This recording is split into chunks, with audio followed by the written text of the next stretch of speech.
We were nestled deep in the Smoky Mountains, a group of friends huddled around a crackling fire, stars like diamonds scattered across the night sky. Laughter echoed through the trees, but the air held a chill, a stillness that sent shivers down my spine.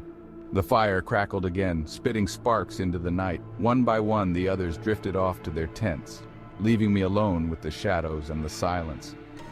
That's when I first heard it, a low moan carried on the wind. It seemed to come from the mouth of the cave, just a black maw in the face of the mountain, hidden amongst the trees. I tried to ignore it, figured it was just the wind playing tricks. But the sound came again, deeper this time, more insistent. I woke to the smell of pine needles and damp earth. Sunlight streamed through the trees, painting the forest floor in dappled light. Last night's unease felt like a bad dream, just a trick of the darkness. The others were already up, laughing and joking as they cooked breakfast over the fire. I told them about the sounds I'd heard, the moans echoing from the cave.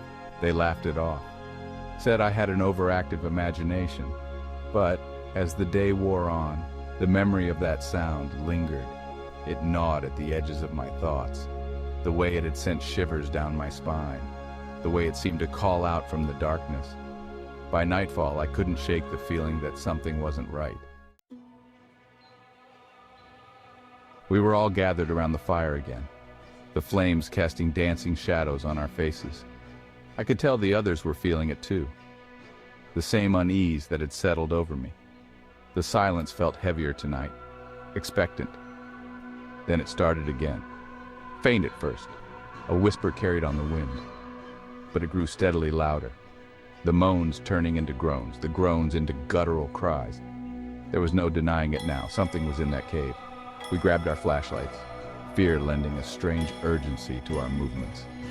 No one spoke a word as we cautiously made our way towards the mouth of the cave, each step filled with a growing sense of dread, the cries echoing louder with every yard we covered.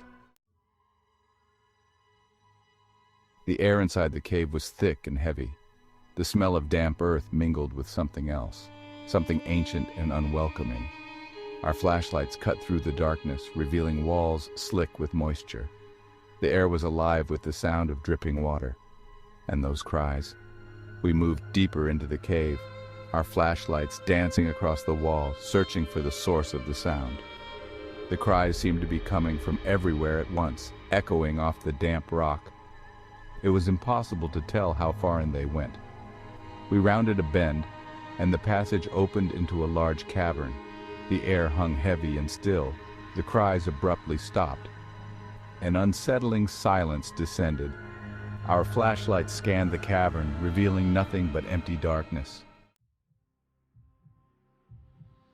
We searched for hours, every nook and cranny of that cave, but we found nothing. No sign of what had been making those sounds. No explanation for the cries that had seemed so real, so full of pain and anguish. We left the cave as the first rays of dawn were breaking, our nerves frayed, our minds full of unanswered questions. The silence of the forest seemed to mock us, as if it was keeping the cave's secrets, guarding them jealously. We packed up our gear and left that place behind, but the memory of that night has stayed with me. The eerie echoes of the cave still haunt my dreams, a chilling reminder that some mysteries are best left unsolved. Some places are best left undisturbed. Now, who wants more marshmallows for the fire?